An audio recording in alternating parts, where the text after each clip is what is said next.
master, true to his obligation, answered that those secrets were known to but 3 in the world, and that without the consent and cooperation of the other 2, he neither could nor would divulge them.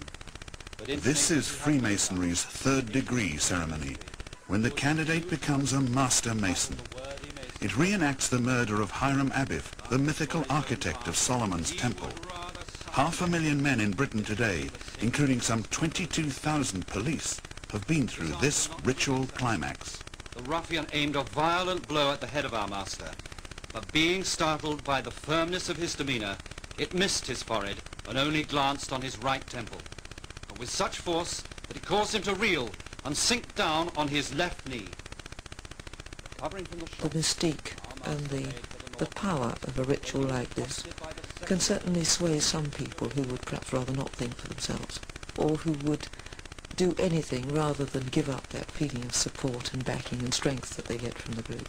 And those are the people who will say, I was following orders. You know, I couldn't betray my mates, even though whatever it was patently wrong. Nowhere is the pressure to stand by your mates stronger than in the police, where generations of detectives have used Freemasonry as a cover for corruption. Tonight we reveal the hidden Masonic connections in some of Britain's biggest police corruption scandals, and the Scotland Yard network, which one Masonic detective branded a firm in a firm.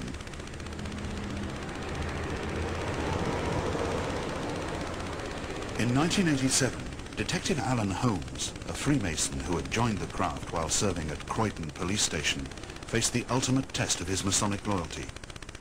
Holmes was not corrupt, but was under great pressure to betray a Masonic colleague.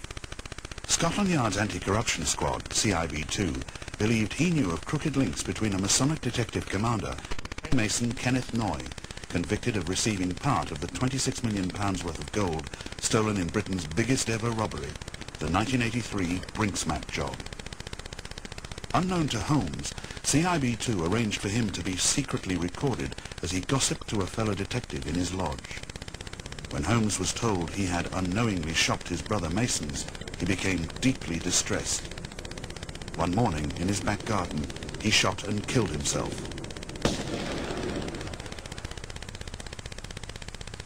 Former Detective Sergeant John Simons worked with Holmes in the 1960s. I knew Taffy Holmes very well. He was my right-hand man, really, for some time. Whenever I was on night duty CID, I always took Taffy along with me as my assistant and companion. He was a strong man, very good man, strong, honest, no fear in him whatsoever. At the time of his death, Taffy Holmes was the master of Manor of Bensham Lodge, which had at least 5 serving or retired policemen among its members. The conflict between Holmes's loyalty to Masonry and the police was too much for him. His fellow Masons from Croydon Masonic Hall sent symbolic wreaths to his funeral. One was inscribed, "To our brave, wonderful and worshipful master, who chose death rather than dishonour his friends and workmates." Some of his lodge brothers clearly thought that Taffy Holmes, like Hiram Abiff, had died rather than betray Masonic secrets. Our master remained firm and unshaken. When the villain was armed with a heavy maul, struck him a violent blow on the forehead, which laid him lifeless at his feet. Freemasonry and police corruption have been bedfellows for decades. Many allegations involve outsiders using Masonic bonds to persuade policemen to drop prosecutions for offences like careless driving. Former Inspector Brian Hilliard, now the editor of Police Review, is a non-Mason. He recalls an incident from his own career. The sergeant said to me, I was in a certain place last night, and Mr. Brown, who I believe you're going to prosecute me, approached me and wondered if you have to go forward with the prosecution. I said, well, you know, it will depend entirely on what the witnesses say. He was prosecuted, he saw me before court, he says, does this have to happen? I said, it depends on witnesses. He was fined, and as he came out of court, he shook his head very sadly. He said, I don't know how we can do this to one another. Now, I know absolutely that he was a Mason and thought I was a Mason. Many police who are not in the Brotherhood are concerned about its influence.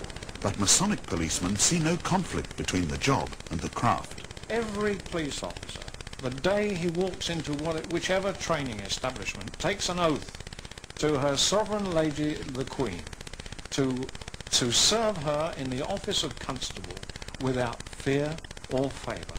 And that is paramount. Whatever else you do in your life, whatever else you become, whether you're a Boy Scout, a Freemason, or you join the local golf club, it matters not. It is your obligation as a constable that is paramount. One of the dangers and one of the wrong things about Freemasonry within the police force is that you have here a group of people who have loyalties which are stronger and more important to them than their loyalties to the police force and to the public as their oath. But why do so many young policemen become Freemasons? There's certainly a feeling that if you are a Mason, you better your chances of promotion, or you better your chances of being selected in London for the CID. This was exactly the experience of John Simons. Having become a Mason in the army, he joined the Metropolitan Police in 1960. When he wanted to join the elite CID, he found his Masonry came in very handy. But there was another vital qualification for young police anxious to become detectives. You either had to be corrupt or you had to condone corruption. You were tested in a way, you know. They didn't want to bring into the CID people who were going to be horrified by corruption and were going to make waves and complain about it and whatnot. And you were really tested. You would not only corruption in as much as that you would be prepared to accept money, or perhaps if you weren't prepared to accept money, you wouldn't make a fuss about other people. You would condone it. When Simons joined CID, a dangerous tradition prevailed at Scotland Yard. To keep the lid on serious crime, some senior officers took payoffs from major criminals and let them run the rackets.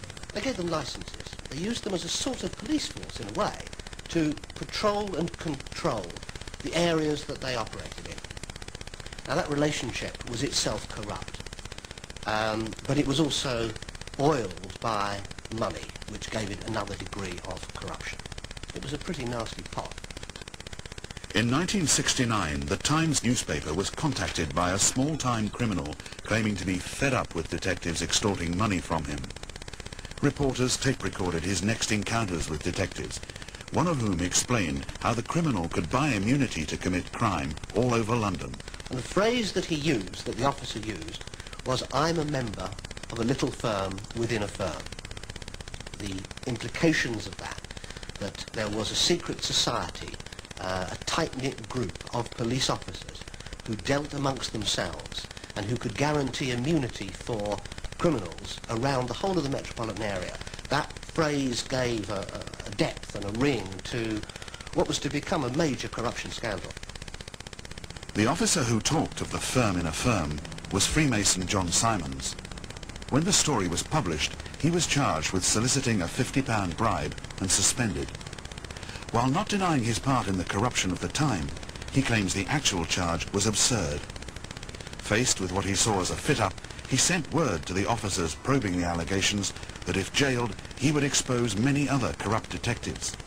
The chief investigator was a Freemason, Superintendent Bill Moody, then head of London's obscene publications squad.